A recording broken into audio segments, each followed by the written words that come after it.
Welcome back. We're here with the RAM again. We have a check engine light all the time, and it's due to a air dam code. We're using our Launch 2.0 here. This particular reader, it's bidirectional. I think that's what it's called. So you can get in there and do other stuff besides just read codes. It has to be connected to Wi-Fi. It will automatically scan for your VIN, or you can put it in.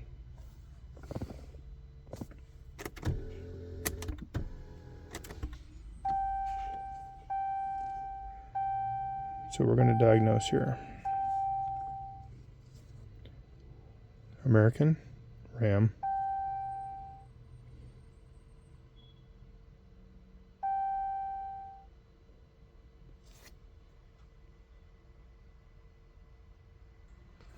All right, so we're in basic diagnostic here, and it's telling me that I have one abnormal body control module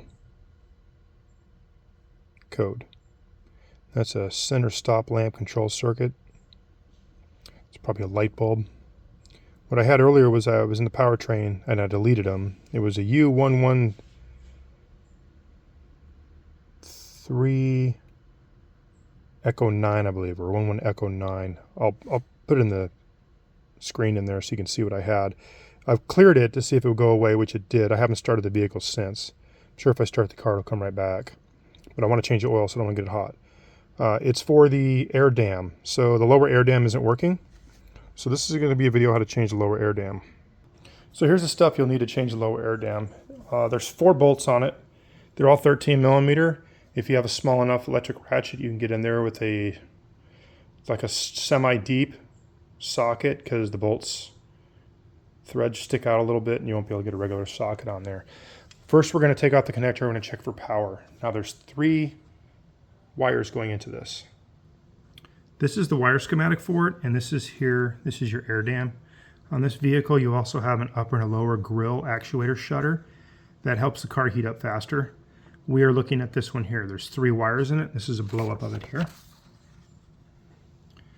So we have the red wire, the tan and white wire, and that is going to be for communication.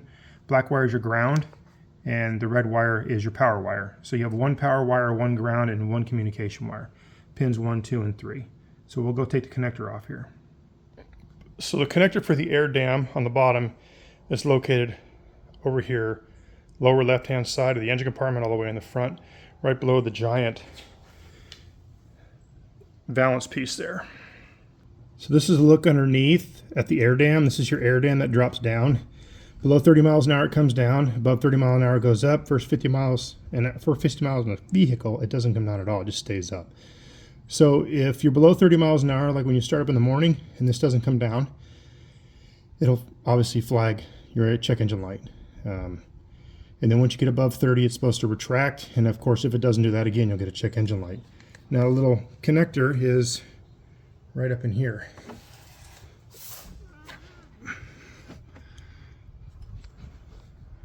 To get this connector off, we're going to push in on this white tab here, and it lifts up the back there, and then we'll slide it off. Now, I use a screwdriver in the back here as I pick up to slide it off, because it's on pretty good. It's got a good weather seal in there, good rubber seal to keep it from corroding. That's the first thing we're going to look for. We're going to take the connector off, we're going to look for corrosion, and then we'll check for power and ground. Now that we got the connector off, we'll look in the back. Make sure the wires aren't broken or damaged. They don't appear to be. This isn't a real good spot for collecting water and corrosion. So then we're going to look at the pins inside here, see if they're corroded. They don't appear to be. The ground seems to have a little bit of blueness on it, so that might be a little corrosion. We'll have to clean off. Then we'll look inside the connector in here to see if there's any corrosion in there. If there is, then you need to clean it off.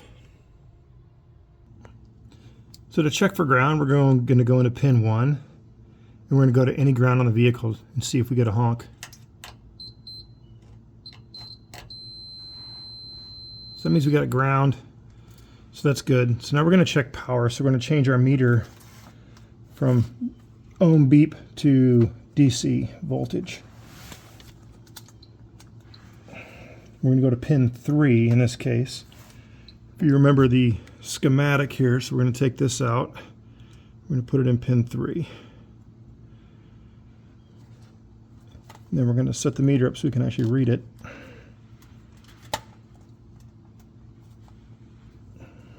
Hopefully.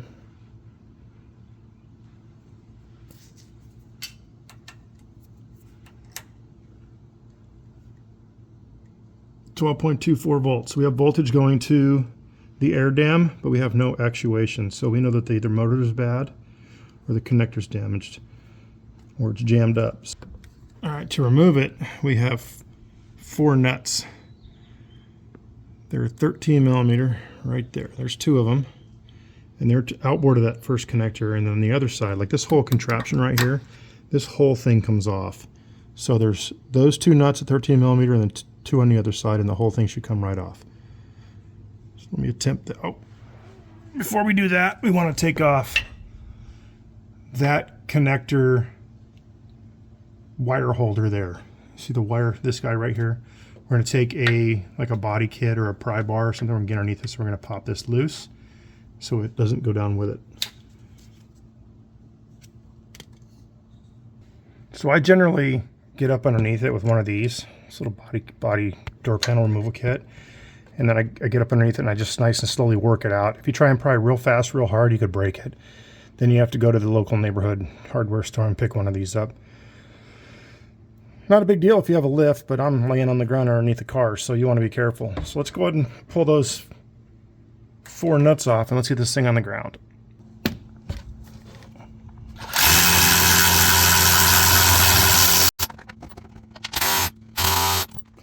So this is the old one off the vehicle. So as you can see, it's just a little motor here, a torque shaft that drives both ends up and down.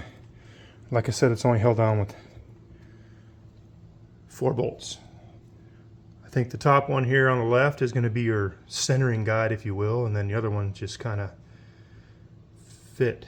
So this is our connector on the other end here, inside there. So we would check that for corrosion. Obviously installed in the vehicle, and I didn't see any in there. It looks really clean. And again, there's only 3 prongs coming out that to connect to the 3 wires. Again, you have a communication wire, which is your number 2, your ground, which is number 1, and your power is number 3. So let's get the new one out of the box. So here's the old one and the new one side by side. I have chosen to go with not OEM. The OEM was about 500 bucks, and this one on Amazon here was about $230. So it had some good reviews, 4.7, but only had 4 reviews, so this will be the 5th review if I do this right. And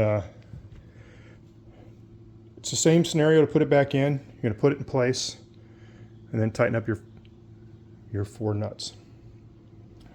Let's get it up in spot here. You can see through the front grille here where these toast things are. You can actually see the nuts on here, the bolts, where they go. My finger is 1 and 2, and on the other side it's the opposite. So we're going to start all those and then we'll tighten them up. So if you have a long enough extension, you can get through it to the front here. You still have to crawl up underneath in order to put the little plug on, connector.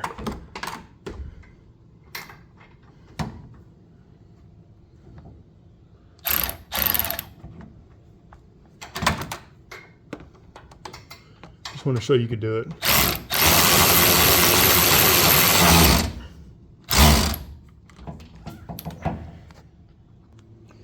Now the way these bolts, studs are set up is you have your keyway, if you will, then you have a big block, 2 big blocks. You have a metal spacer in here so you can't over torque and crush the plastic and destroy it, so that's good.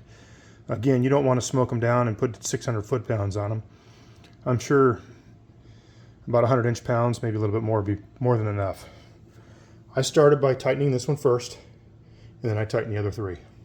Now we're going to go inside. We're going to put the connector button Christmas tree back into here, connect the connector, and then we'll start the truck and see if it works. All right, we're under the vehicle now. We're going to put the Christmas tree back on here. This little thing right here has got to go in that hole. hopefully.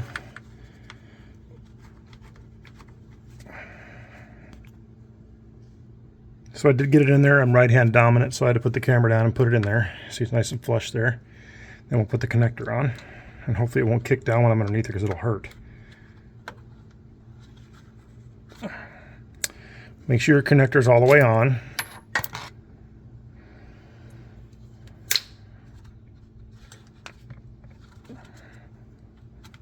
Which mine is. So, all